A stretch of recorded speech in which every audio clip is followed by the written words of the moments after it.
good evening, and good afternoon, wherever you are. Good day. This is Thru Port Collective. I'm Tim Grogan. We're here to have show number 11 with a very special subject. And as always, hosted by myself and Cryss Smith and Marshal Arnold.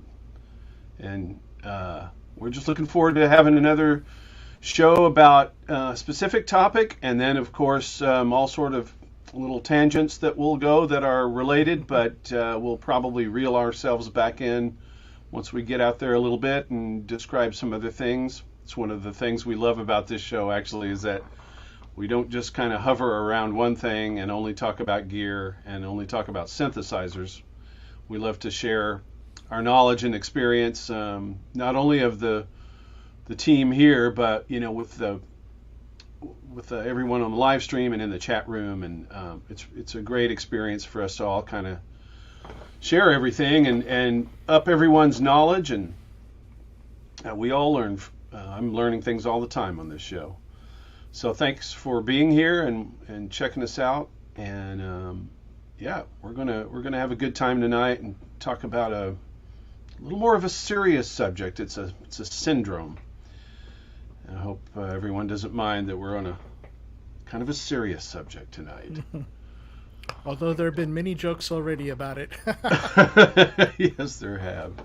So without further ado, let me pass over to the other guys here. Cryss, hello, and how are you? Yeah, I'm doing all right. I'm glad to be here and hanging with you guys tonight. So, ready to have some fun talking about all the guilt we have. So yeah, nothing much new around here. Yeah, you're kind of, I know you have a lot of work that was backed up from after having a little health concern, and so I know you're trying to plow through that and get that all done. Yeah. Fortunately, still working hard on that stuff, and been getting some other stuff prepped, so hopefully we'll get some more things done this week. But yeah. Right on. Well, we're all glad to hear you're feeling better, man. Yeah. Thanks. For sure. Marshall, what's up, dude? What are you doing? Yo, what's happening? I got this Oberheim over here that I'm like in love with, man. So it showed up and I was like, oh dear God, it's here. But they didn't double box it, so I'm a little like peeved. But it came in one piece and everything's fine, so can't be that peeved. At least it's here. And it sounds glorious, and I'm poor now. And that's part of the topic. Yes. So we'll get into that here pretty soon. But yeah, that's I've been enjoying this thing for the short amount of time I've had it so far, and I'm super impressed and very happy to have one. It's awesome. What's your favorite thing about it? Like, just right away. So I like that it's really big. It's almost as big as the Moog 1, actually. It's almost as big as the Moog 1, which is pretty crazy to think about. Yeah. The Moog 1's huge. It's a pretty simple interface. I dig that. And it just sounds exactly like I hoped it would. So this is like zero complaints from me with this thing. It's freaking amazing. That's so cool, so exciting. Yeah. And being that that's our subject tonight, right? Is G.A.S. You guys have put me in a precarious situation as I look at your OV X8s and. Oh, you want? I got a little better. Where's mine? There it is. Right there. Oh, there it is, lurking back there. Yeah, that's helping. Yeah. So I had to actually take the Matrix brute out. It's back in the corner over here. I don't know if I'm gonna sell that thing. I don't really use it. So anyway.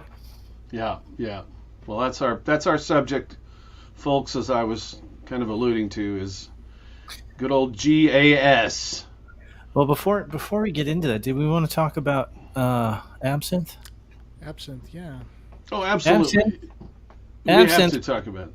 Yeah. Yeah. For those of you who don't know, Absinthe is one of the earliest software-based synthesizers, I believe. This was a plugin. It's an FM-based synthesizer, and it was.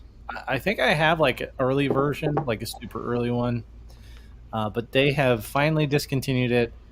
I think today, right? Today's the official no go for that. Yeah. So. Oh, and to back up that, the reason that this has happened is that Native Instruments has introduced, or announced, I should say, Complete 14, which will come out, I believe it will be released on September 27th. And included in the omissions is Absinthe. It's no longer there. So, and the group posted a video from Brian... what was his name? Clevenger, who was the creator of Absinthe. So he had a few things to say about it that was quite interesting. It was a really kind of a heartfelt video, and he seemed very probably sad, a little disappointed that it had been discontinued. And during the course of the video, one of the interesting things is like, if they had just let me know over any time in the last 10 years, if they'd wanted to update it, I would have been happy to drop what I was doing and help them update it. So that was kind of a bummer, but he's got really great stuff going on. And if you guys haven't heard of his other company, it's Rhizomatic, and they have a synthesizer called Plasmonic. In fact, let me see if I can pull it up here. Rhizomatic. Plasmonic, and let's see, share screen and get my face off of there. Okay, so this should come up here. Yeah, there we go. Oh yeah, I didn't know he had another company, so that's cool. Yeah, so this is not the same as Absinthe. You said Absinthe was FM based, is that right? Yeah, yeah, this is physical modeling synthesizer that is pretty interesting. And here's like a bigger picture of it. But yeah, so they don't sound the same. They do have a different sound, but it's a really interesting synthesizer. Can we play a little bit of that demo video thing? I don't know anything about this. I'd be interested to. Yeah, same here. Are you guys getting sound? Oh no sound. Negative. Okay, hold on. Let me try this again. I put you on the spot, Chris. I'm sorry. We weren't planning to play any videos, but that's my bad. Just like, ooh, video. Let's play it. Well, yeah, I'm curious to hear it. Yeah. Oh, but can be done. Can be done at some. Whoa! We're in Delaware. Eat your heart out, Cy Alexander. We got the infinite camera. His infinite synth cave goes on forever. Aha. Ah. I may have made it work. Okay, so let's see. Yes, it's working.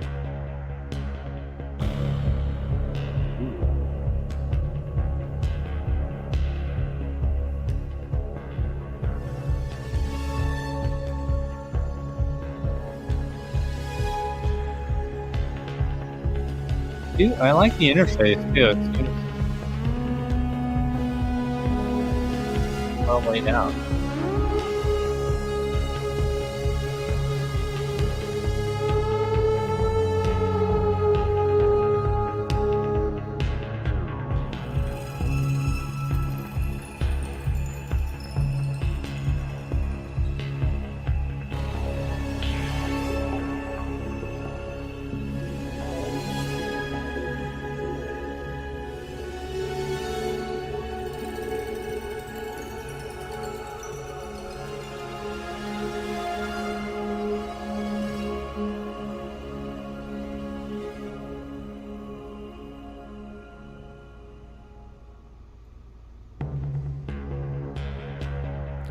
Is. So I do have sales on it. I'll probably wait till one of those because it's a little bit expensive. But You want to pause that video again? Really hear you over that. Hear it. There we go. Oh, okay. Sorry. Yeah, it was still playing. Yeah. So I was going to say they have sales on this that if somebody's interested in the future, it is a little bit pricey at $149, but it is a great synthesizer, and I think they dropped the price down below $100 from time to time. That's cool. I don't know if it sounds pretty cool. With this. Oh, go ahead.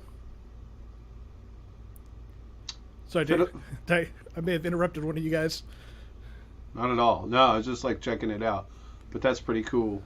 But it seems like the way that Brian was describing it in his sort of statement there about it being no longer absinthe, that is, he made it sound like it was kind of a surprise to him that all of a sudden it just wasn't showing up in the complete collection. So kind of lame, when it's been there for however long, and they kind of unceremoniously just removed it, I guess. So that's kind of lame there, NI,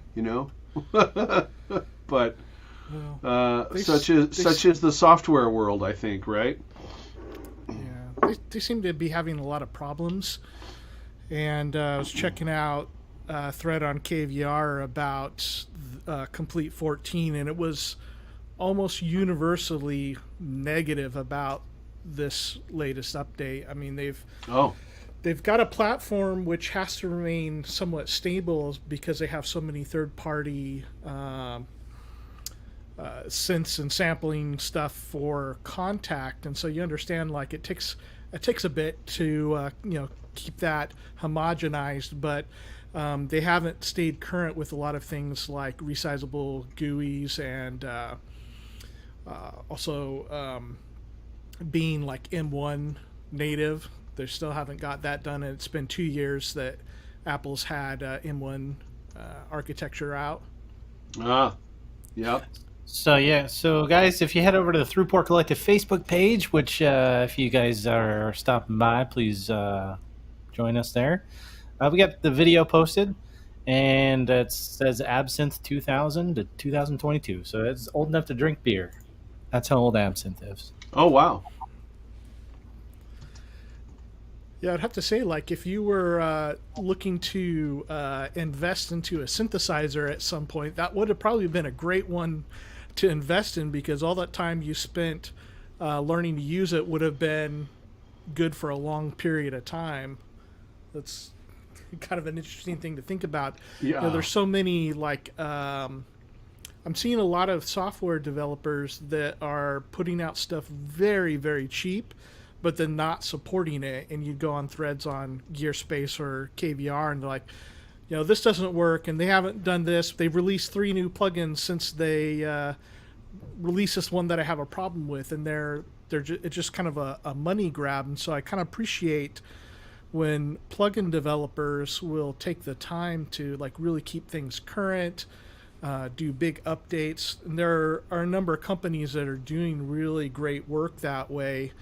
I think we think of like companies like Yuhi have been doing that.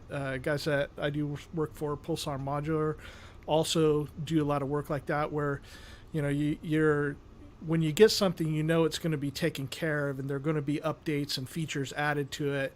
And so when these companies invest that time knowing that they're not going to get a lot of return on the updates, it's like there's a company that's going to be there for a while because they really care about the product.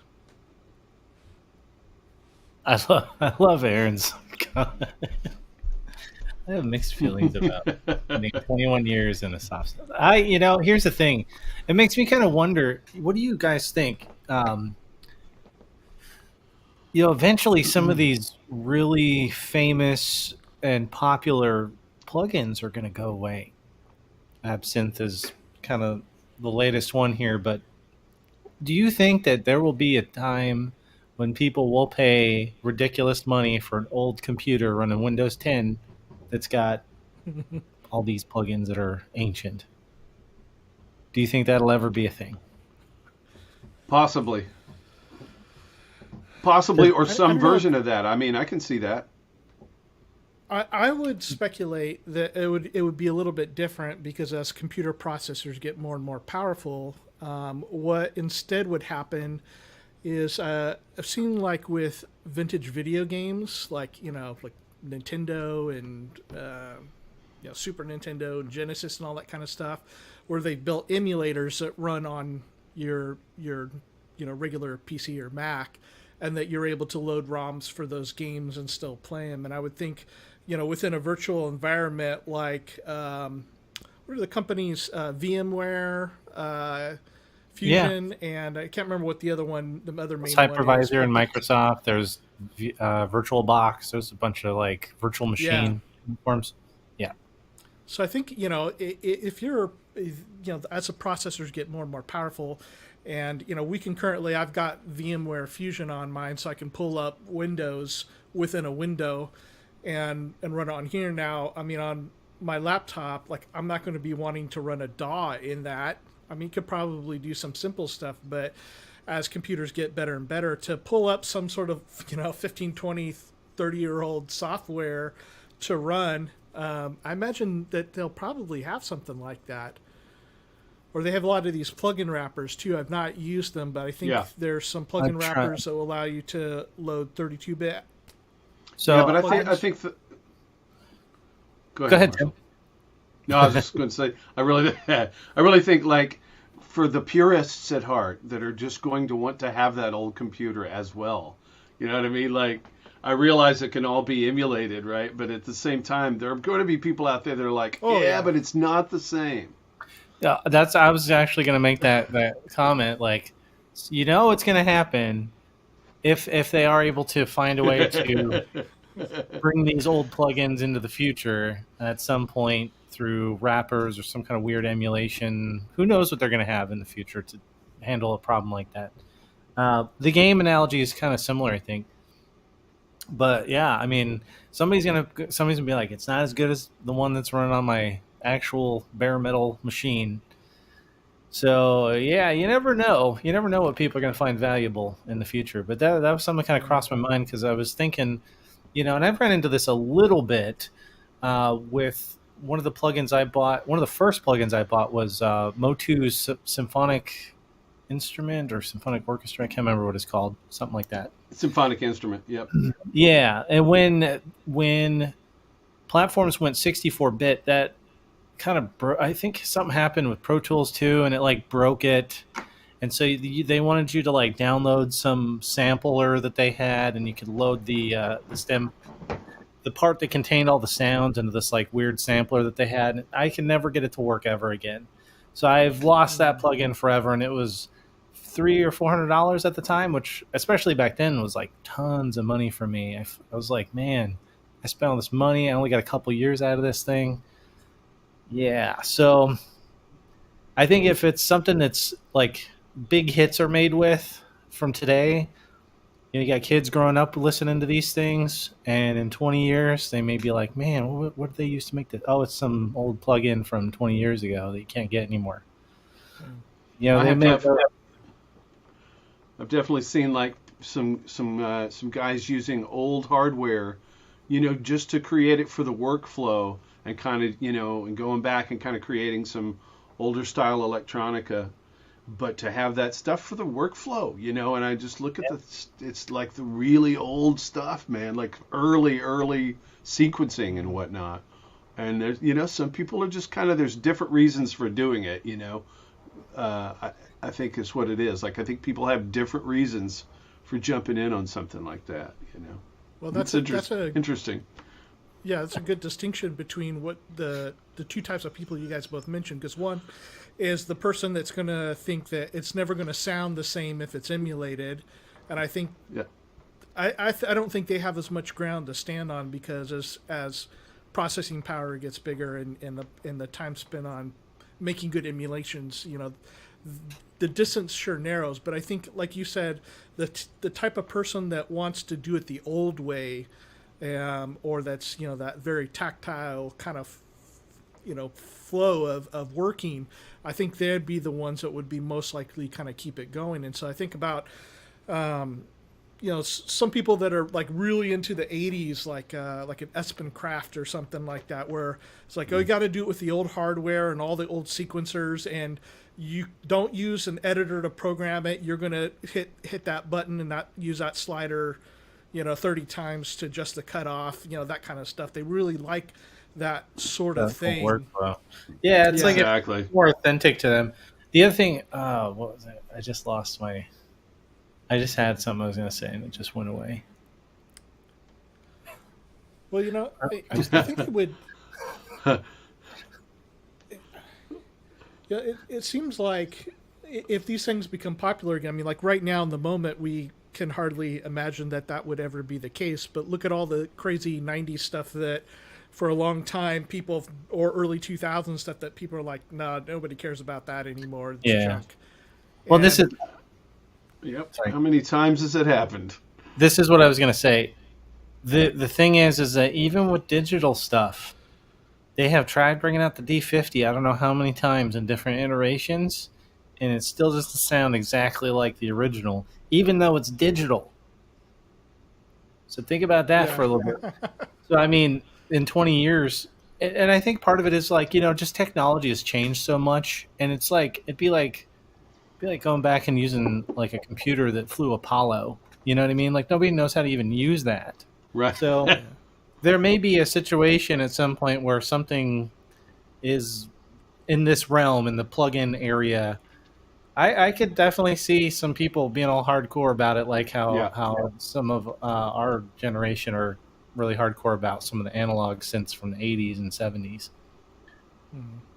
And I would find the vinyl analogy too. It's like putting on a record. Of course, we can make things sound like that. That's not really the point, is it? It's like it's the fact of going back and using that hardware and that experience of getting your music dispensed that way, or creating it that way in the case of the computers and whatnot. So it's pretty interesting.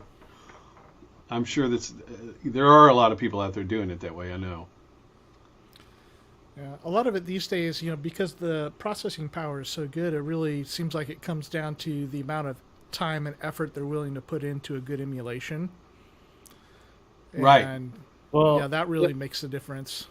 You're going to have a problem with that. Then you're going to have a whole separate problem with UI. And this is a situation that I ran into with the Korg Legacy Collection. Because I've had the Korg Legacy Collection, I think, since it came out, whenever that was, in 2000, like early 2000s sometime. And the UI got so tiny as the resolutions of our screens got way better and bigger, and that was a problem. And Korg actually addressed that by kind of redoing them and reissuing the Korg Legacy Collection with the ability to scale up the interface. So that could be a whole other issue too. Like, even if you could get an old plugin to run, like the interface may be really difficult to use unless you're like change your computer screen resolution, which will cause other problems. Like your DAW may look weird, So, I mean, it's like this whole other little set of issues that you might run into. I can I think about it, I'm like, that might be a problem. Mm-hmm. Interesting. But this Brian Gethsemane Music is saying how you guys put it up there, but he's like, this is not helping with my gear acquisition syndrome. Now I want to go get an Atari 800. So he was playing around with some interesting vintage stuff. He had I don't remember maybe he can tell us what the specific software was, but it was like a vintage, maybe Atari or something, visualizer software that he had on one of his recent videos. It was pretty cool. It looked like it was making kind of like Atari style graphics for your music. Well, that's cool. Very cool. I think that's neat. Well, and Marshall, I like this AI thing you're doing. Is it a secret, or can we talk about it? No, we can talk about it. So, I don't know if you guys remember on one of the last shows that we did, we talked about when we were playing our tracks. I decided I was going to go ahead and release that track, and I decided I was going to go with AI-generated art to help me come up with art for the cover. And this is what I came up with. In an AI program called Midjourney, and this is a schematic of a synthesizer done in the style of Leonardo da Vinci, which I guess I didn't even realize that at the time, but it's fitting since the track was made with the Uno synth, which is from IK Multimedia, headquartered in Italy. So it all kind of comes together. And this was just one of like a whole bunch of different iterations. Let me see if I can bring up the Discord, show a little bit more of that stuff real quick. It looks really cool. I mean, it's way better than what I can do. So all I did is kind of I tweaked the hue saturation. I cropped the image a little bit, and then I literally signed the title of the track onto it with a digital pen, and then worked it in there. I can show a couple things. Let me get it ready here. Yeah, because Cryss has kind of gotten into this too. But here's how it works. So it works in Discord, and you kind of, I pay for it, so I get like my own little chat room with the bot, and these are some of the images that I've kind of came up with. There's some more kind of schematic stuff that I was trying to get out of it, just kind of testing stuff, and it's really, really interesting.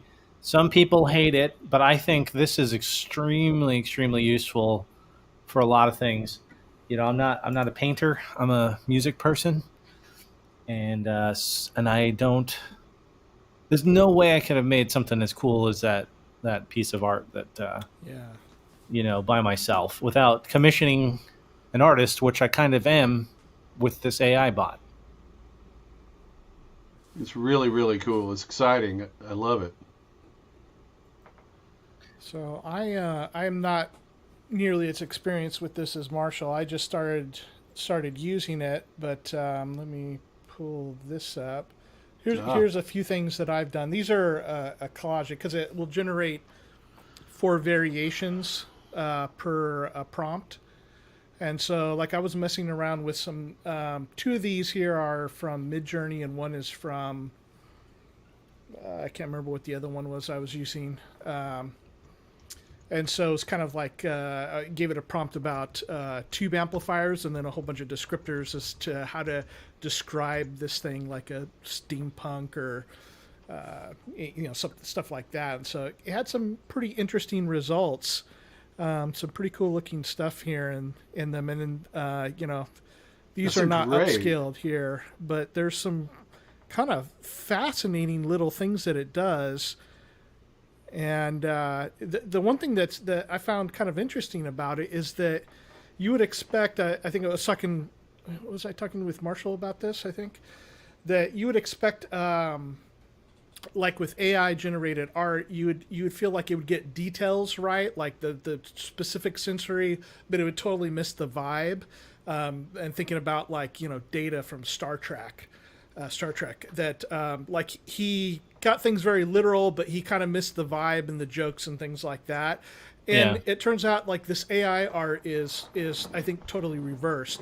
I've made some like architectural type stuff with it, and when you look at the pictures, they're like, wow, that's really interesting. I like the look of that. It feels very familiar, but when you dive into the details of it, sometimes it's not very accurate. Like, well, that doesn't quite work. This part of the house doesn't connect in the right kind of way. So it's not so great at details at times. I mean, there are some really incredible programmers for this that have been creating faces and things like that are just amazingly detailed and perfect. And but like when you get going with this, it's funny because it misses details, but it totally nails a vibe of stuff if you've got some good prompts for it. Yeah, and I think, and I was just going to reply to Synthetic because he was asking how much control do you have over this. And the thing is it's all prompt based, so you give it descriptions of kind of what you want, and it kind of, the AI generates that. It'll generate, at least in Midjourney, it'll do 4 images for you, and then you kind of pick which one you want. You can either upscale it, bigger resolution, or have it do variations similar to that. And the thing is that sometimes it gets it pretty close. Like I said, synthesizer diagram in the style of Leonardo da Vinci, and I got some really cool stuff. But other times you may be asking it for something and it totally gets it wrong, or it's weird, or you know what I mean. Mm-hmm. And I think part of that is depending on how these AIs have been trained up, they may not have enough input on certain keywords or descriptions that you're putting in, and maybe that's part of the reason. So I think this is still really early days. A lot of these AIs are still kind of in beta, and you've got public access to things like Midjourney, but I think it's still technically in beta. So yeah, it's only going to get better from here, and I think there will be a time when you can tell it exactly what you want and have it produce something very, very close to what you put in on a regular basis. But let me see if I can find a picture of it. There was somebody who used the AI to generate some art here. I think I've got it here. Let me pull it up in just a second. And they created a really amazing picture. Okay, let me pull it over. And okay, where am I? Okay. Yeah, I just saw a thing about this actually today or yesterday. Yeah, so this guy created this piece of art just with a prompt. It's absolutely amazing. It's a beautiful piece of it's beautiful work, and obviously it looks like it was done in a very classic style, and it won. It took first place this year at this in the digital category at the Colorado State Fair, and it really has upset a lot of people. Yeah, but I mean, it was in the digital art section. Yeah. So it's not like it beat out a bunch of people with paintbrushes and pencils, you know? So, and the thing that makes me kind of laugh about the whole thing is a lot of these artists that are using this AI stuff, they use it as starting points, and they either integrate it into their other work, or they will take what the AI gives them and work on it and develop other aspects of it. And what's the difference between doing that and taking a picture of something and then using that to do stuff? You know what I mean? So, yeah. I think people make a little too much out of this. Yeah. In my opinion. Because, everybody gets upset when there's new technology. We talked a little bit about this before, like, oh gosh, drum machines come out and it's going to mean the end of real drummers. Like, no, not really. Nah. And so, talking about AI type audio processing plugins, like we talked about, was it last week maybe? Talking about those, like, there's a lot of opinions like, well, should I use it or should I not? Is it cheating? That kind of stuff. Yeah, with like some of the AI stuff that they're putting into like the isotope plugins where it'll kind of master your track for you.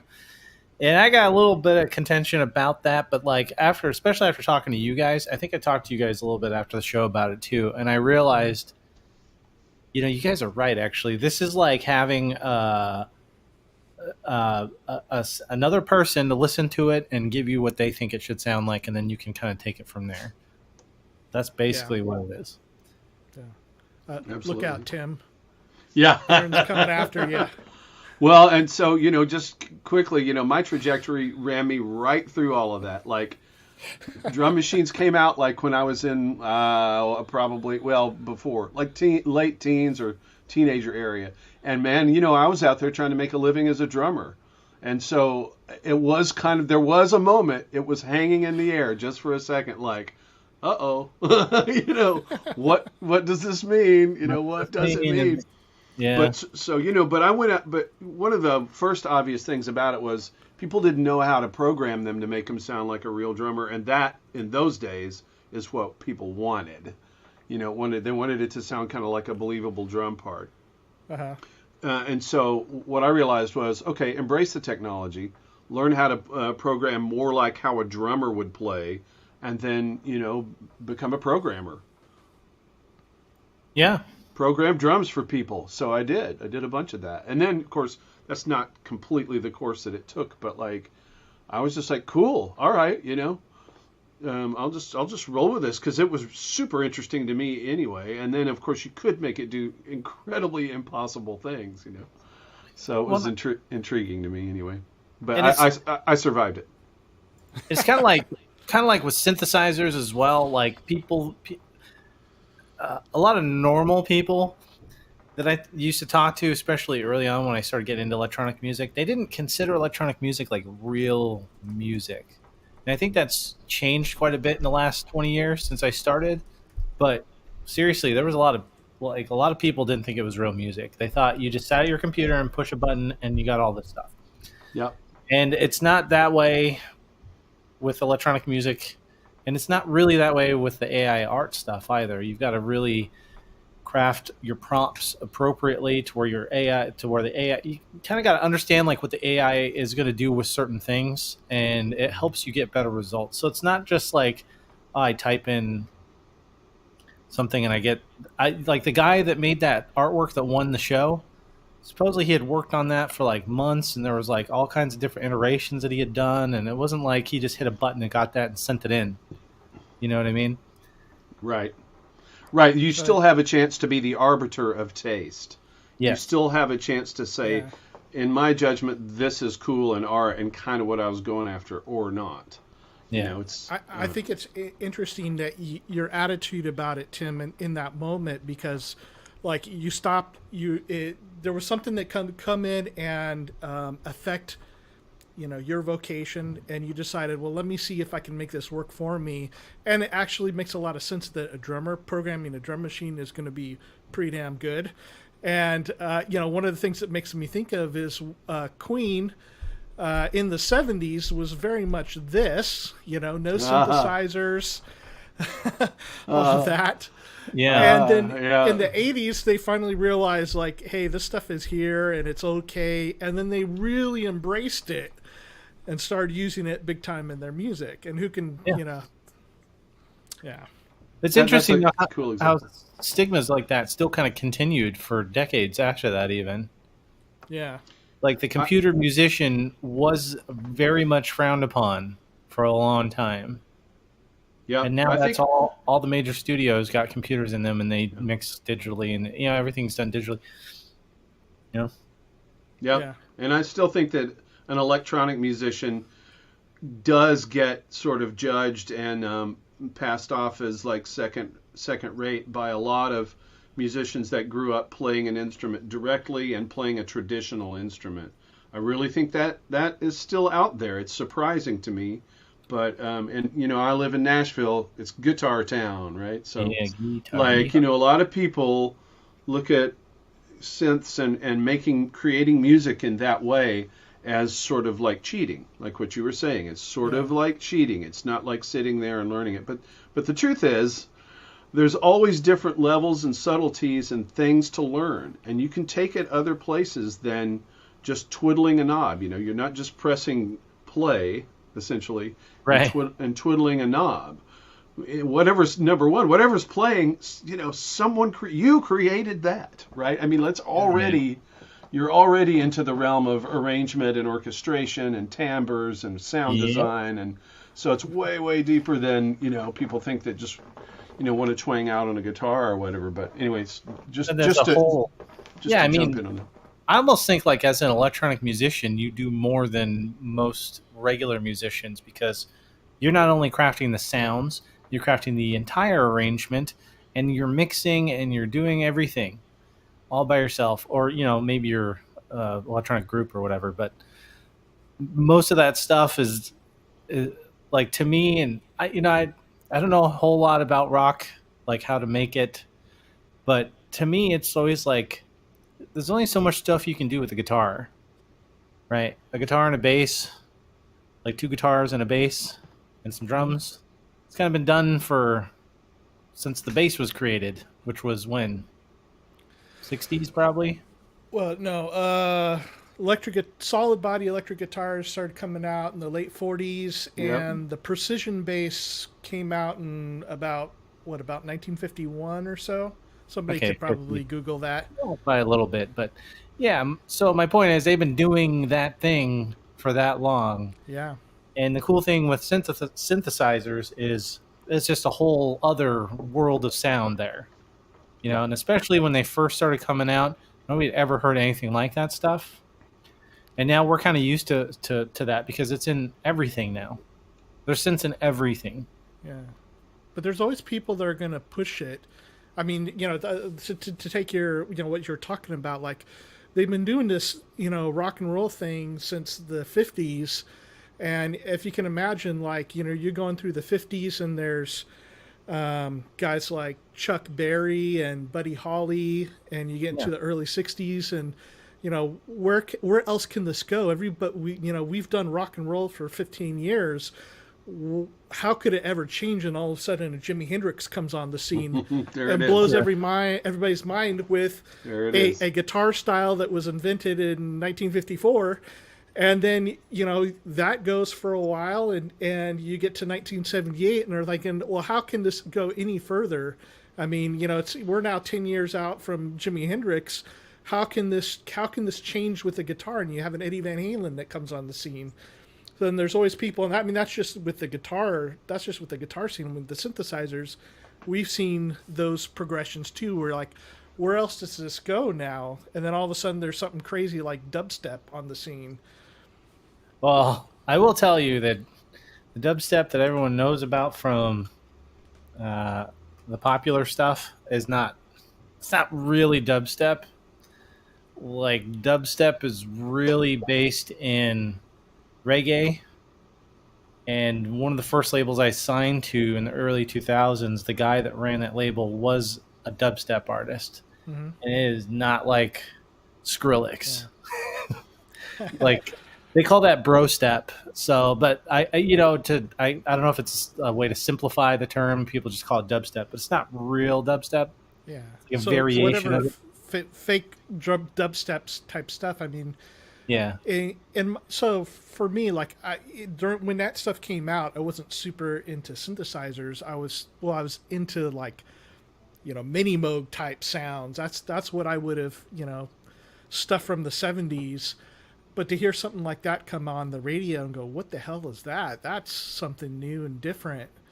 And to see how computers became part of that process to take it to another level, I'm not saying it's the ultimate level or anything. I don't have any dubstep albums or anything. I'm just using that as an example. Or make acid one. Or trance, or put in anything in there that you want. Any of those genres, they've all, if Kraftwerk was what you thought synthesizers were, and all of a sudden you heard, acid, like, they would blow your mind. You'd be like, what is this noise? No, just kidding. Turn that rock and roll down. Well, go ahead, Marshall. I was going to say, we kind of went off way on the deep end on that topic, but we did. Should we talk about our main topic? Maybe we should update the title on this one since we spent a lot of time on it. Well, I mean, it's really like what we're hitting on right now is like innovation, right? And like and the way that musical instruments evolve, and the way that we're able to have different things at different times of the evolution of making music. Popular music, and so like maybe that's the seg right there, is like, because there's always something new on the horizon, and something sexy, and something that does something different, and it excites you, right? And then you have to have it. And then, are you in the realm of gear acquisition syndrome? Are you suffering? And so, yeah, exactly. I mean, like, that's literally what I find seductive about it, but I don't know how you want to like exactly approach the topic, but like that's the first thing that makes me think about it in this thread that we're having right now. All right, I was trying to post somebody's comment. Yeah, here it is from Wagyu.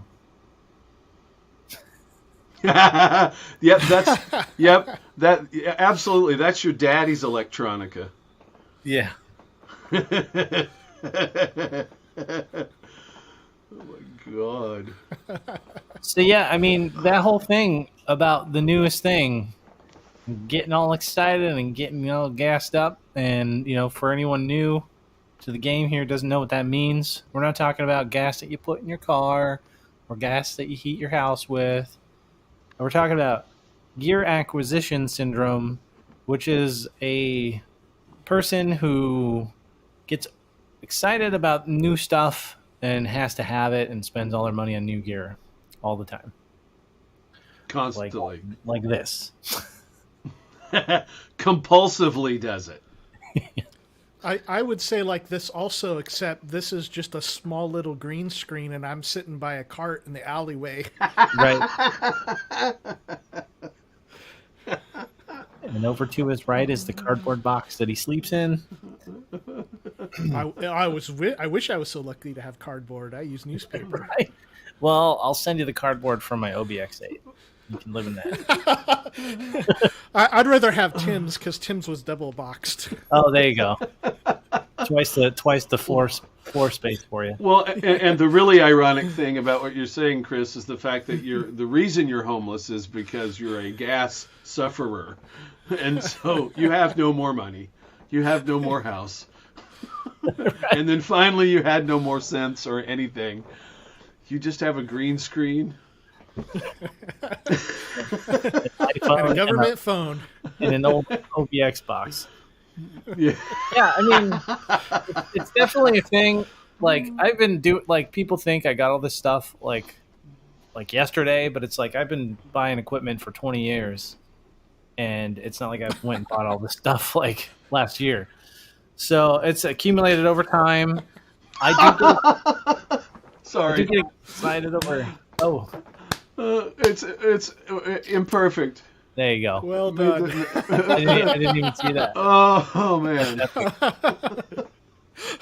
That's some good stuff right there. Sorry, Marshall. No, you're fine. That's epic. So, by the river. All right. That's it. I'm going to become a motivational speaker now. Right. I will say, though, that I do suffer from gas from time to time, especially when stuff like this Oberheim comes out. I'm like, yep, I've got to have that. Moog 1 definitely was gassing on that. Was gassing on the Kyra. I've had gas for a lot of stuff, but there's stuff that I wasn't, like a Hydrosynth. It took me a while to get one of those because I wasn't like super excited for it. I thought it was cool, but I was kind of like, I don't know. I ended up getting one eventually, but it wasn't like I was lining up first day to pre-order like I was with some of these other ones. So what do you guys think? Like, what kind of drives your purchasing there? You guys get excited and pull back, or how do you guys deal with this?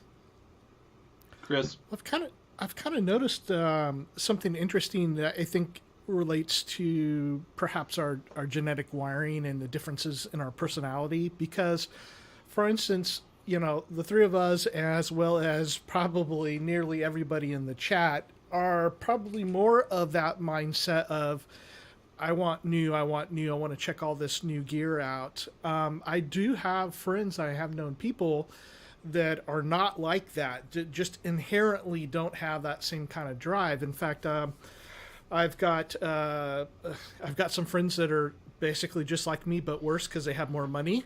And I've got actually some friends of mine that are a couple that they both play guitar, and he plays bass and piano, and they're very much the opposite, I've noticed, in that like talking. So several of us that are all friends together and play together, like, we're talking, and the guy that's a little more like me, he's like, yeah, hey, why don't you get this new piece of gear, or why don't you check this out, and my other buddy that's like, no, like he doesn't have the same kind of drive. It's different. He's like, I don't want to deal with all that new stuff.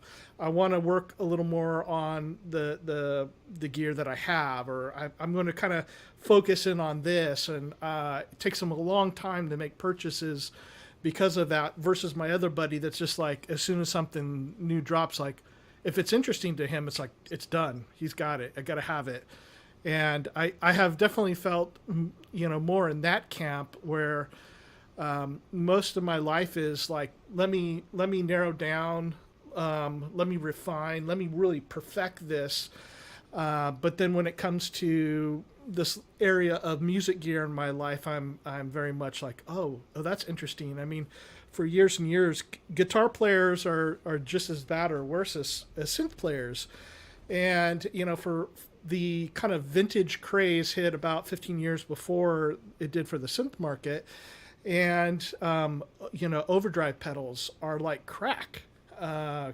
It's just like it's like every piece of Euro rack gear you buy or every plugin you buy. Like, is this really going to make a difference in my performance? No, but it's like 1.5% better than the one that I have now. So I need to go spend $200 and get this new boutique overdrive because it's going to get me that much closer to what I want to realize.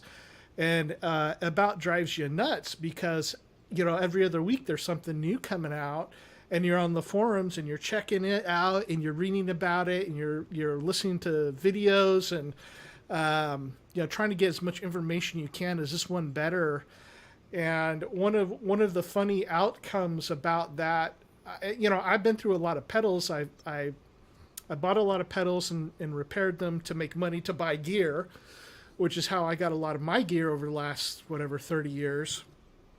But one of the funny things is that this forum started up. Oh man, this is like 2007 or 8 or something. That was all about taking apart these boutique mega dollar overdrive pedals, and then in those days people wanted to hide what they were doing, so they'd goop up the circuit.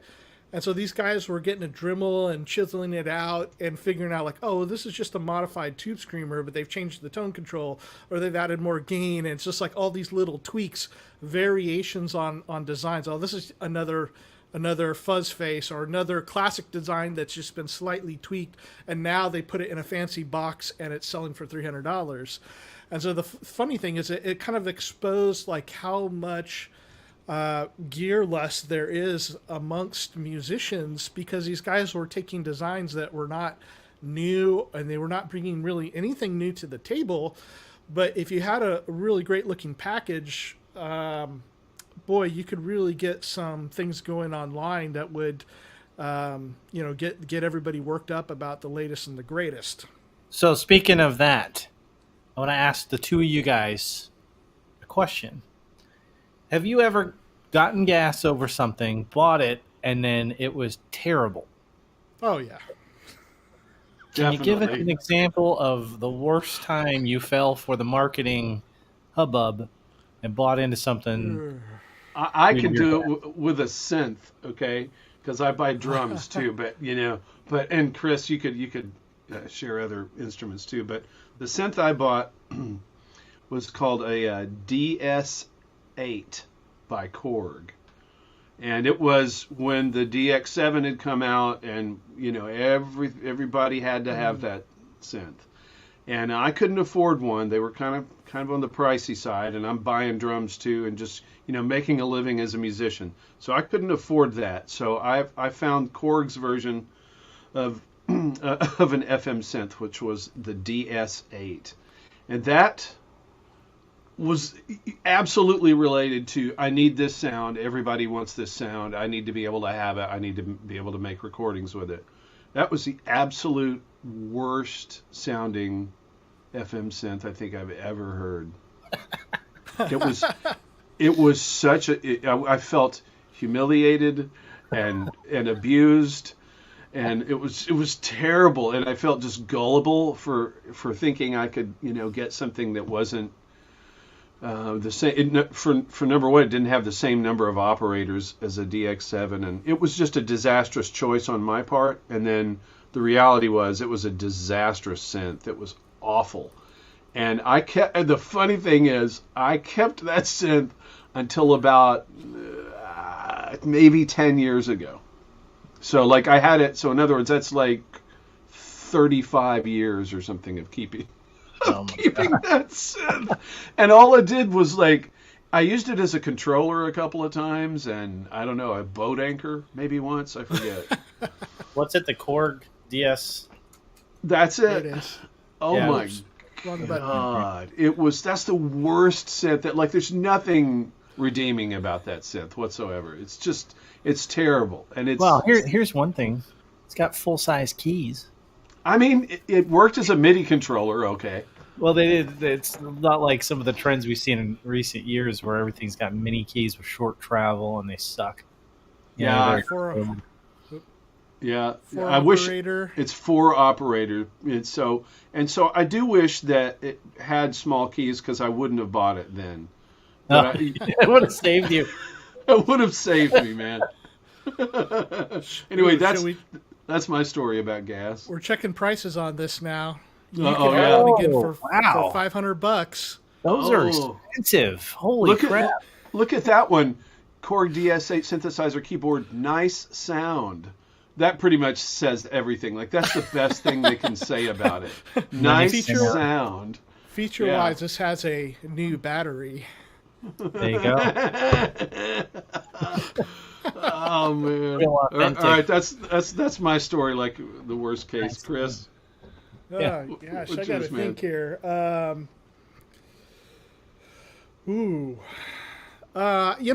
think I've been through so much gear, but like in recent years, to me, the ones that give the most regret probably are plugins. And those moments I get sucked into the plugin of the week, and people, oh man, this is great, this is changing everything, and I read the internet a lot, like everyone else here. I know when people are, you don't trust people online because they either they can be idiots or they can be lying or whatever. That you got to go and do your own work on it and decide if it's good or not. And there have been a few times where there's been just so many people talking about a plugin or stuff that they like that I've gone and got it. It's like, oh, this is on sale. There's an introductory price on it. It's not that expensive. I'll just pick it up. And the mistakes that I've made is I've not demoed it. And for a long time, I hated the whole demo process because you had to download it and then authorize it and iLock and do all this stuff. Then you decide you don't like it, and you got to go and hunt it all down on your computer and eliminate it.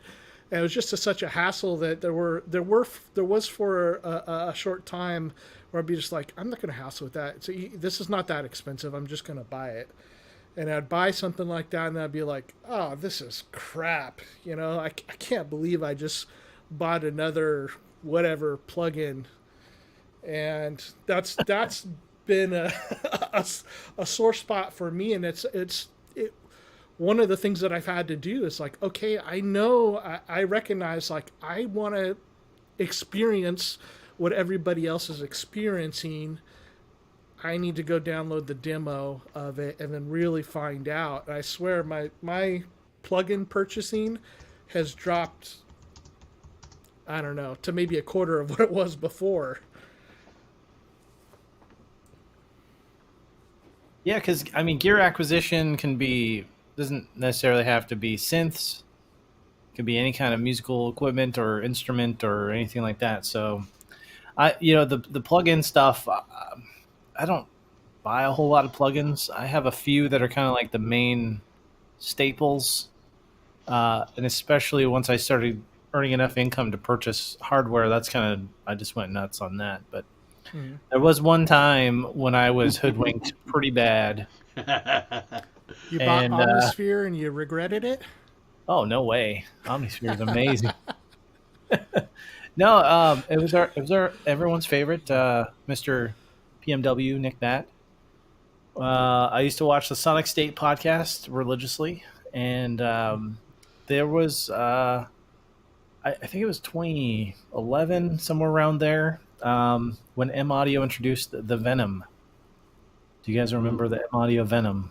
Yep. It is the biggest piece of since the DX7. And you mean the DS8? Yeah, you mean the DS8. Right. DS8. Well, I have a special hatred for the DX7, but yeah, I remember they had some fairly decent demos. It was hyped up at NAMM. Nick Bat was all gushing over it, and I was like, I need this. This thing's cool. And I bought it, and I've never been more disappointed in my life buying something than that. That thing was the worst UI since the DX7, and I remember the guy even saying, and this is nothing against the designers and stuff, but like he's hyping up this product that was severely underpowered, like processing wise, as aliasing being a good thing. And while you may want some aliasing for some character, the fact that everything sounded like that was kind of not good.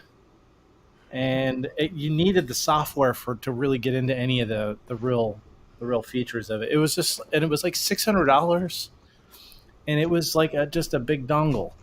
I think the guy that does the Bad Gear show, you guys watched him? I can't remember his name.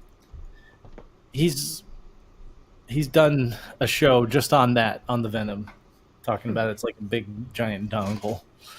So yeah, I felt very upset about that, and a little more careful ever since then with what I get excited for. Well, things have changed because I mean, in the early days of or at least for a lot of us, when we first got into music, first started buying gear, we actually went and drove somewhere. In fact, I didn't even have the internet, so I mean, it was years before I got the internet. So I went to a local music store, played stuff. Would check out the Strat that I wanted to buy. I mean, when I saved up. I had this old, hand-me-down guitar, and I worked my ass off, and I didn't go for the Squier Strat. I just worked till I had enough money for an American Stratocaster, and that's what I was going to do. And so I went down there, and I got to play like 3 Stratocasters are all the same color, same model, and I picked out the one that was my favorite and took it home. And that's really gone away in recent years, in the last 10 years in particular, or 15. I mean, about, I don't know, yeah, maybe about 12 years ago or something. Up to that point, there was a local music shop because I after a while, I just, Guitar Center didn't have the stuff that I wanted. And there was this local place that I would drive up to, small shop, really great owner, and he would bring in all the big name. It was just a guitar store, but like all the really great stuff, Sir and Taylor and all these, Mesa Boogie and all these, great things, and had lots of vintage and used gear there.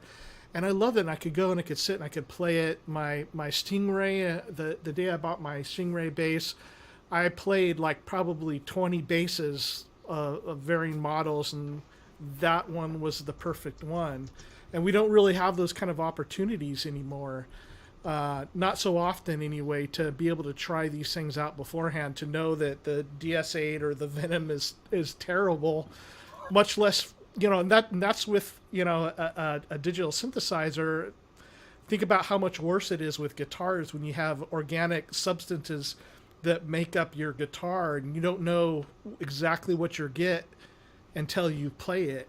And that's kind of a hard thing. There have been some great guitars that I bought that I was like, wow, this is terrible. I can't believe this. I'm selling it right away.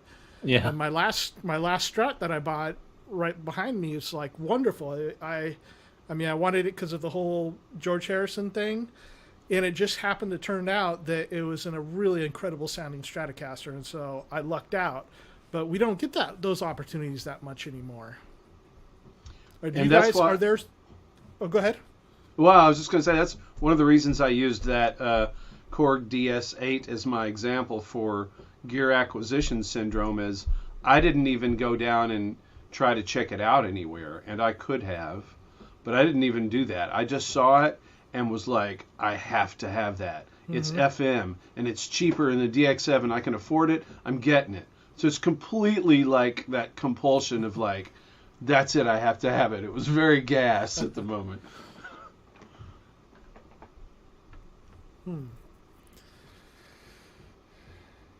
Yeah, it's tough, like, to recognize that. And I think a lot of people that are more like us, that have those similar type of desires, like, oh, I want to check this out, I want to try new stuff, get stung by that a lot if you're not being cognizant of it. And kind of some of the stuff that I've been saying over and over like even since we started the show, since this has been some of our focus, is like they're, no-brainer deals are for no-brained people, because if you buy that $29 synthesizer and you buy the next one and the next one, and after a while you found you could have bought something that was really great like Omnisphere, but you had to have those little dopamine hits. I kind of think that a lot of the little box stuff is like that sometimes. Small synthesizers or Volcas, like there's people with that stuff strewn everywhere. It's like, well, you could have bought half of that stuff and got a really nice synthesizer with it that would do far more than all those little boxes together. Yeah, I agree. But one reason that I think that there's two main reasons why we saw a lot of smaller instruments for quite a while. Was after 2008, there was like the whole economic crisis, all that kind of stuff, and people weren't spending as much on high-end instruments. Companies were trying to find ways to make things cheaper. One way to do that is to shrink it down, small mini keys, all this kind of stuff. The other thing is there's a lot of people that want to get into this stuff but don't have a lot of space, and so they prefer racks or smaller footprint instruments. So I mean, there is a market for those, and the thing about like the Roland Boutique specifically is almost all of those, if not all of them, I can't remember now if all of them are, except for the SEO2, you can get in the Roland Cloud. So do you really need any of them? I mean, I have all of them and I don't ever use them because I just use the Roland Cloud, and I just buy them because they're like Pokemon to me. Gotta have them all. Yeah, so. I absolutely 100% agree with everything that you said for those reasons. Absolutely.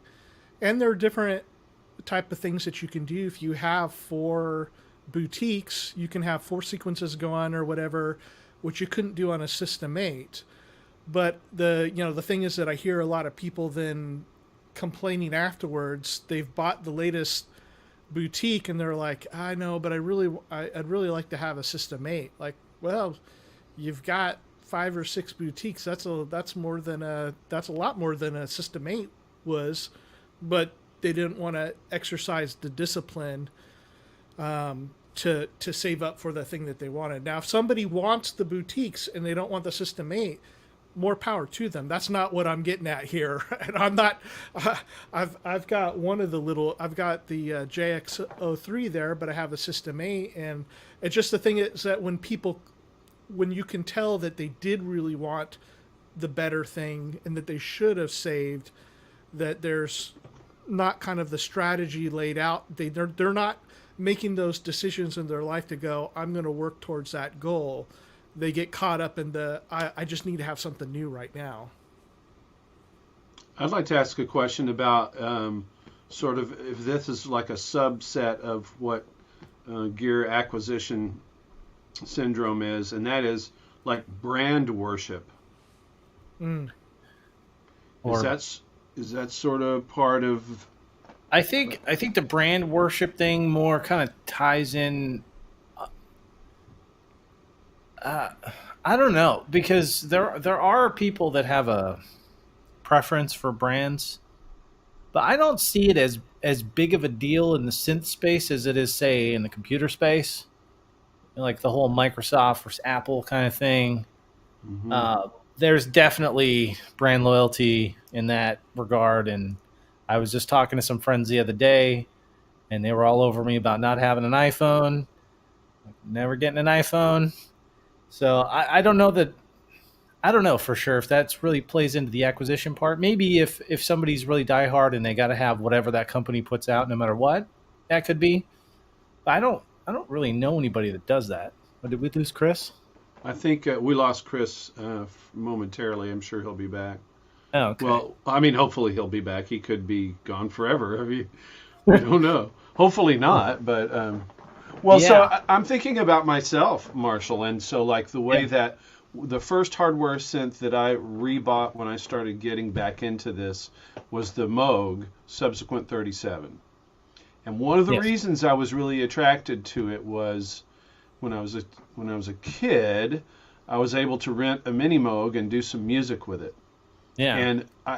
And all of my heroes at that time, by the way, were playing a mini Moog. So there was it just sort of got under my skin, I think, really at that moment.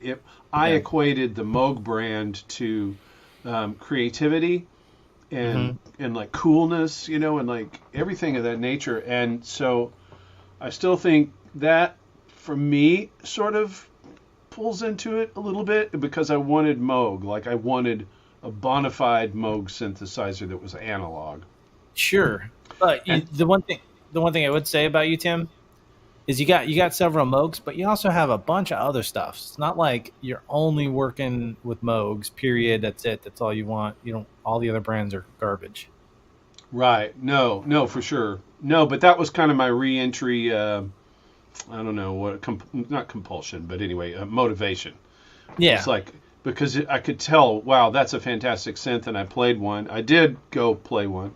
Here in Nashville, and I was like, oh, okay, this is a whole other world. This is even cooler to me than a mini Moog because of the features and everything, But anyway, so I just wondered if that's sort of like a little subheading of gear acquisition syndrome. If you get so like obsessed with having an Oberheim, and finally an Oberheim comes out, you have to have it. Well, that definitely did happen. No,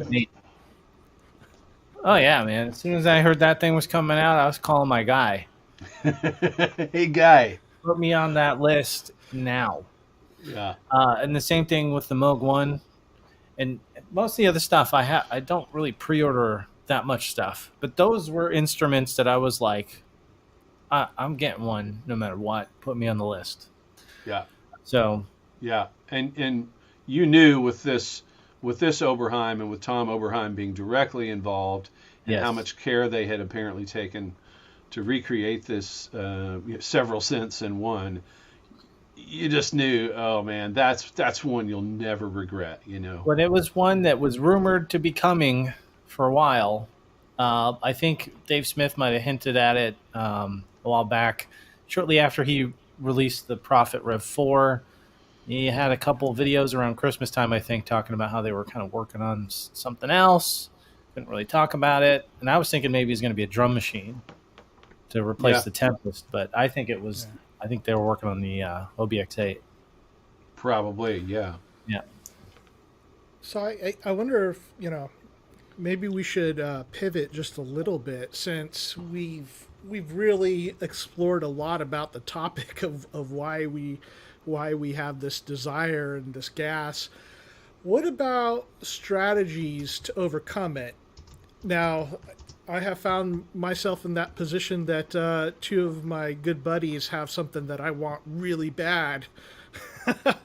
And I'm having to kind of deal with it right now. So, I mean, what do you guys, when you guys find yourself in that position and you're like, man, I want to, but maybe, you know that you need to be wise with your finances and you can't have that thing right now. What are some of the strategies you guys have to deal with that? Tim, why don't you go on that one? Okay. Right away, I can say that it's at least two things. And the first one being, at this point, I have a fair amount of gear, and I've acquired it in the last mostly 4 years. And some of it even at a faster rate in the last couple of years. So the thing for me is that whenever I start to feel that tug, this is like therapy, right? Or it's like, hi, my name is Tim and I suffer from G.A.S. I've got a problem. Yeah, I've got a problem. But like one of the things I do is I try to take a step back anyway and say, dude, you don't fully have command over every instrument that you have right now. And so immediately that helps me gain perspective and take a step back and go, you don't even know the full potential of everything that you have. This is not to make it sound like in any way I don't explore my instruments. I do. Mm-hmm. But like, do I know them inside and out and backwards and forwards, and have I found every like thing that they do that's great and every limitation and everything else? No, I would say that would not be a fair statement to make. So right away I can say, you know what, man, like, chill out. You have some cool instruments. Don't be looking for the next thing. Take a step back and like figure out what it is about these instruments that you still haven't coaxed out of them. Like, what are the cool things that you're still kind of missing? And so that would be like strategy one. That's good. And then strategy two is just simply, I've bought other lame synthesizers before, or any piece of gear, compulsively, and been extremely disappointed. And I don't usually forget that. So that's strategy two. I think we've all been there on that one. Those are some pretty good words of advice. I don't ever follow those. I kind of see something, and if I hear it, and I think that I want, like, if I think that it's got some capabilities that either I don't have, or it just might be just cool. You know what I mean? It just looks cool. It sounds cool, and I just kind of want it. The last time that kind of happened was the Nord Wave 2, and I still want one of those things, but I have not bought one yet.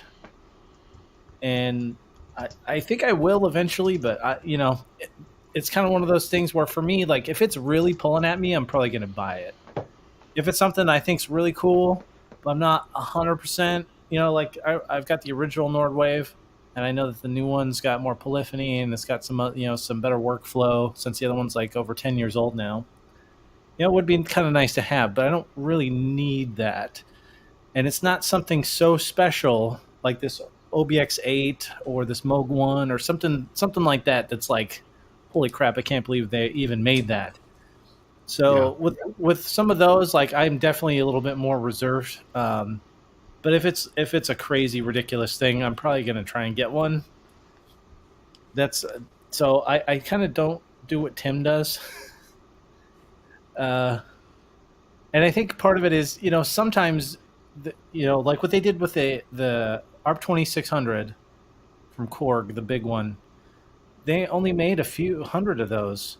And I almost didn't reserve one. I was sitting there going, I'll wait a little bit. And thank goodness I didn't, because I didn't know they only were making a few hundred. So in that case, my G.A.S allowed me to get something that's actually pretty rare. The same thing happened. Sorry, go ahead, Tim. No, you go ahead. Well, the same thing happened with the Fender George Harrison Rocky Strats, and it was something that I wanted for 30 years, but they didn't make it, custom paint job and all that. And it was such the thing that as soon as it came out, like, I have the money in my account, I can buy this thing. But normally that would have been my process too, that I'd be like, well, let's think about this a little bit. Let's figure it out. I need to decide, but this was that one thing.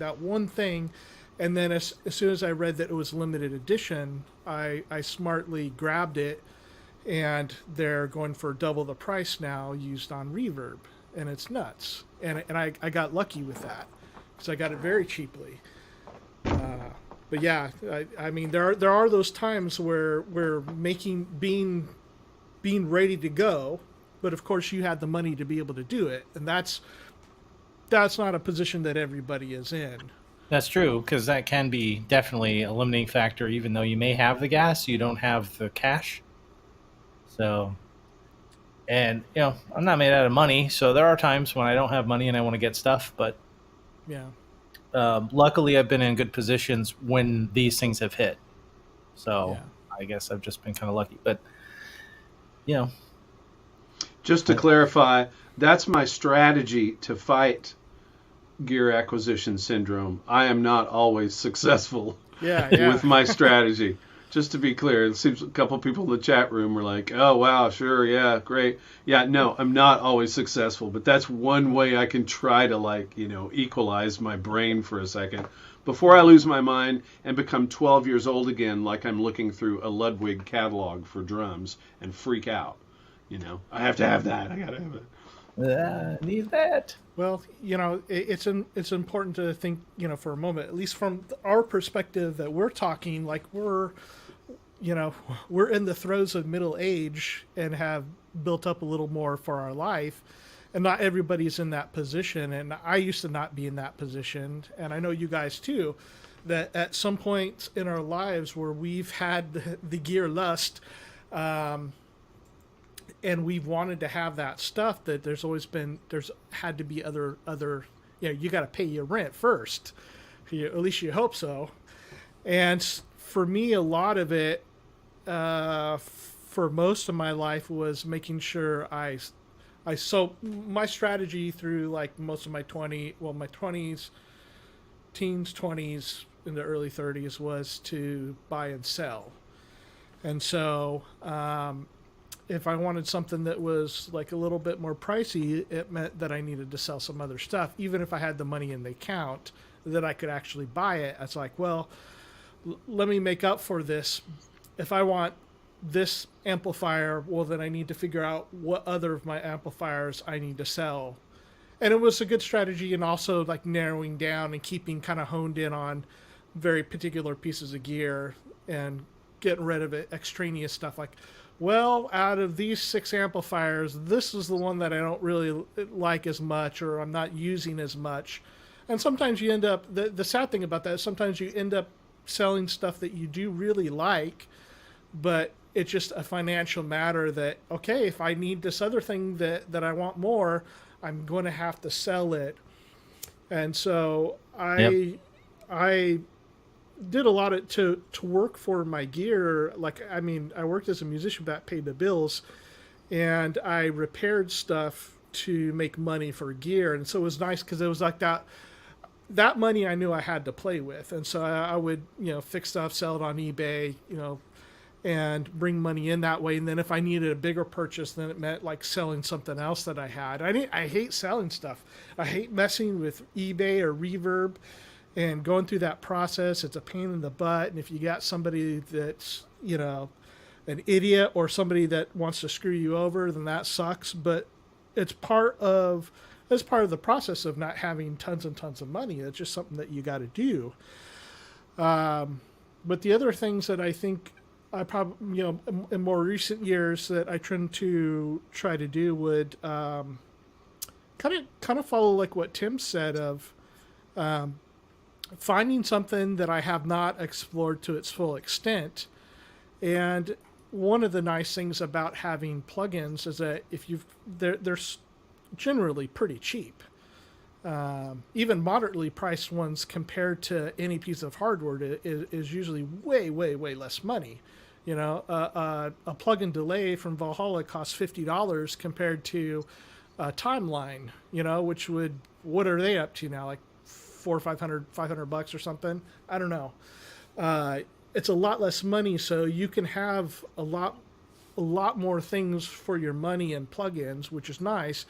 And I often find myself going to my plugin folder to help alleviate some of the gas or, Aaron used the term FOMO, fear of missing out. Like when you have that and you're like, you got that craving, you got to take care of it. Like, well, I go and pull something out that I haven't played with in a long time and see if I can do that. I mean, today was kind of funny because we were with this stuff with Absinthe, and I have Complete something, I don't remember what number, and it was bundled in there. I use other things out of it that some things a fair amount. Most of that whole big package I don't use a lot of. I don't need sampled guitars, thank you. But that was one of those things I pulled open. I was like, well, this looks old. And I played it with it for about 5 minutes when I got it, however long ago that was. And I was like, I remember hearing people talk about it all the time. I'm like, oh yeah, it's okay, but it needs to be updated. Maybe after they update, I'll check it out. But that was kind of one of those things, like that could be a plugin where if I'm like really feeling that urge, I'll go and it won't be just something that I know already. It'll be something that I haven't used yet, but I have, that it came with something else, and then I'll kind of dive into that. And then the other thing would be like, okay, man, this Oberheim sounds amazing. You know, a lot of my friends already bought it. I'm not buying it yet. I would like to in the future. And so then it becomes like, well, if you're looking for that Oberheim sound for a track, what do you got? Man, got an OB6. Or I got a Moog 1 with a state variable filter that I can dial in pretty close to an Oberheim. Or I got some plugins to use so that I could do that too. So I think some of those times it's good to kind of, again, right in line with what you're saying there, Tim, is that, find something that you already have and then explore it. And see if you can make that thing do what you want from the thing that you don't have. I will say, David's probably going to buy something. But the other thing that you can get caught in here, that Steve's kind of pointing out, I think, with this is I don't like being a beta tester. Right? So that's part of the problem sometimes. You get the G.A.S, you put your pre-order in, and you get something, and it's not really up to par right away, or maybe never. I think the Tempest kind of suffered from that. There've been a few over the years of equipment that's come out, hasn't really been supported as long as it probably should have, or released in the state that it should have been. I know the Moog 1 suffered from that a little bit.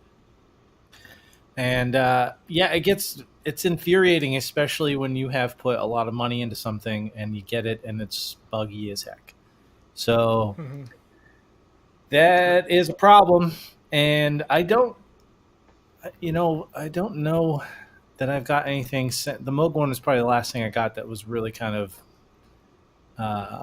not in the state that it should have been. I think they released it probably too early. But the plugin thing I was just going to say about that. Plugins are great. But if you spend all your money on plugins, you won't have any money for hardware. So there is that balance there. And then with a plugin, there's no resale value there, really. I think you can, at least you used to be able to sell boxed versions to other people and transfer the licenses. I don't think you can do that with today's modern software, especially if they're a subscription. So you put the money in and it's just gone. And yeah.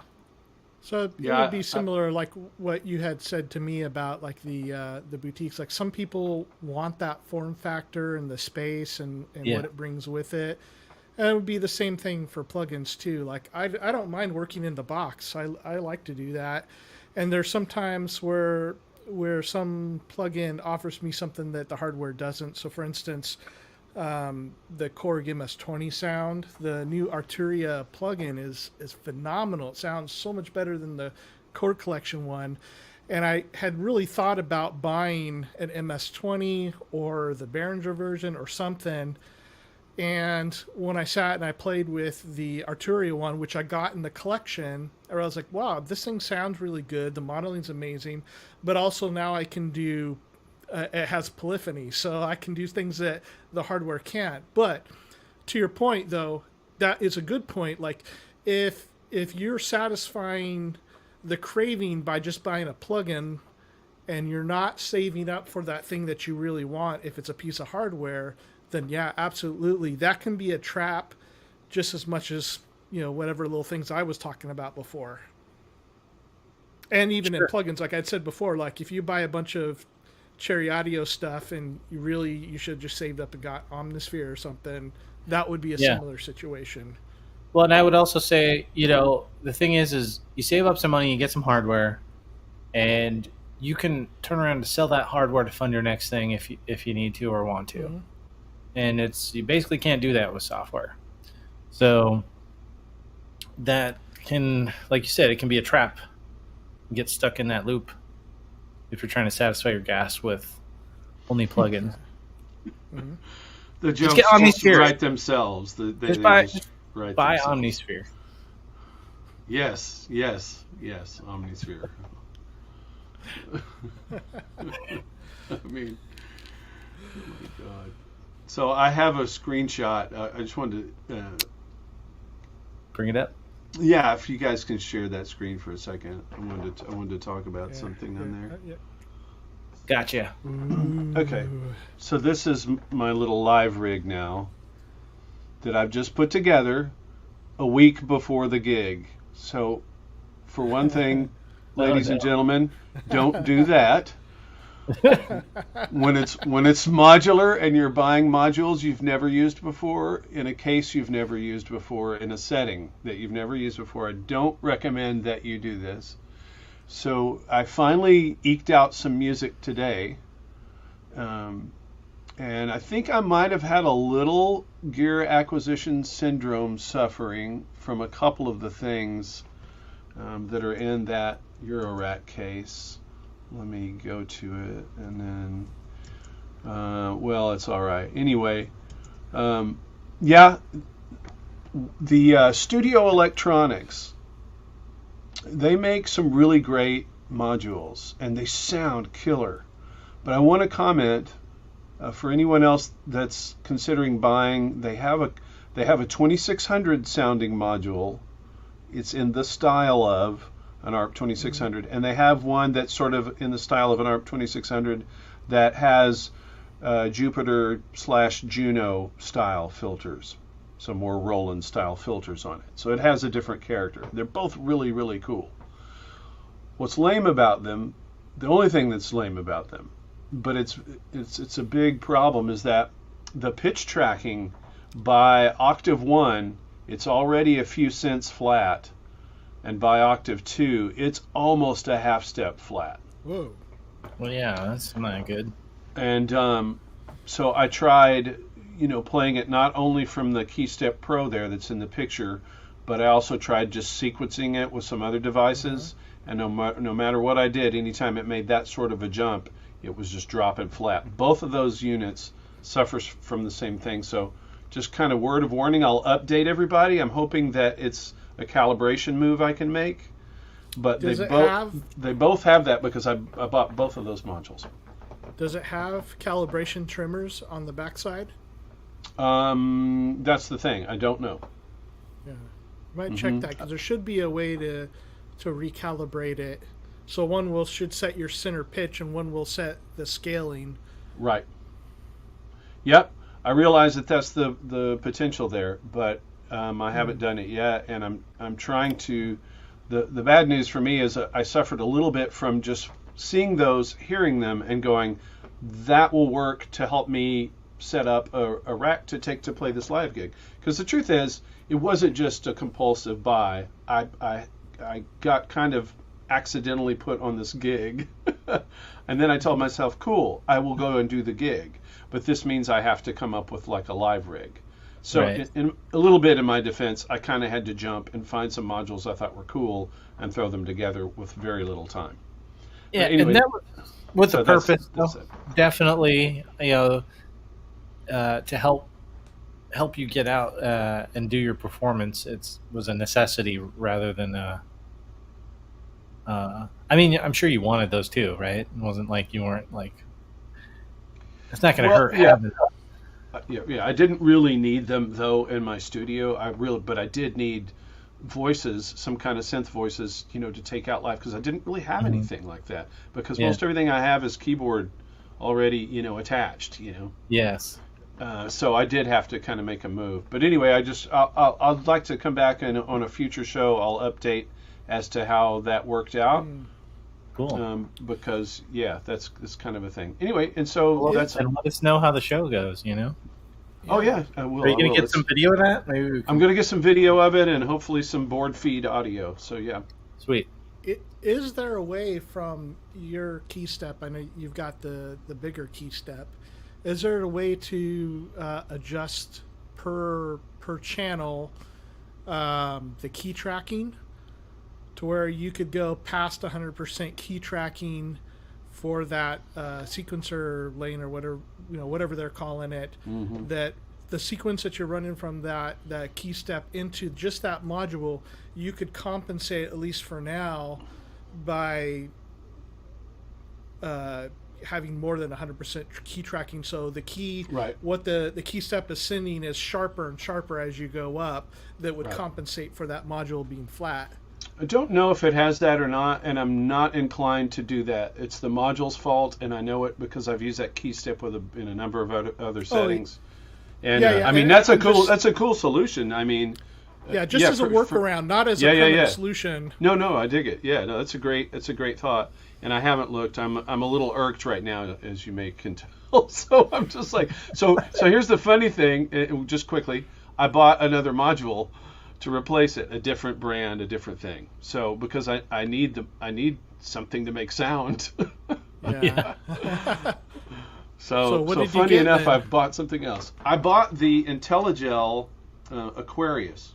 No, sorry, Atlantis. Uh-huh. And it's another all-in-one analog. It's like a synth voice, so it has envelopes, filter, oscillator. It's kind of got everything. It's a little bit cheating for modular, but that's I needed something kind of quick, and it sounds great. So let's see. Cool. Awesome. Well, I think with that, gentlemen, I think we're probably about out of time here. It is that time.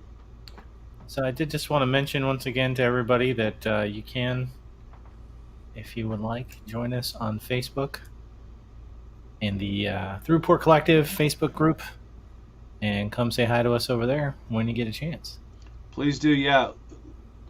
Follow us over there and join the group. You just have to make a request, but that's only simply so we can kind of have some control over who all is in the group, and it doesn't get get spam bots everywhere. Yeah. Exactly. Yeah. But quickly, can we just do a little what's coming up, Cryss, for you? Yeah, nothing exciting. Just trying to catch up. So, more of the same. Because of all this stuff, I haven't got to make any music or a song or anything. So, I do have to pre-record some stuff for a video, and got to work on that. But I'm really just want to come in here and mess around and not do anything but play with the stuff that I have. But I haven't been able to do that for a long time because I've either felt bad or have to get stuff done. So. Yeah, I'm looking forward to a little of that. Yeah. Awesome. That's cool. That'll be good. You need that, I'm sure. And Marshall, how about you? What's coming up? Well, I did get that release pushed out. It's going to be out October 6th. I guess I'll talk about that when it comes out. So in the meantime, it's going to be back into the live room, and when I get time here and there, it'll be playing with this beautiful OBX8.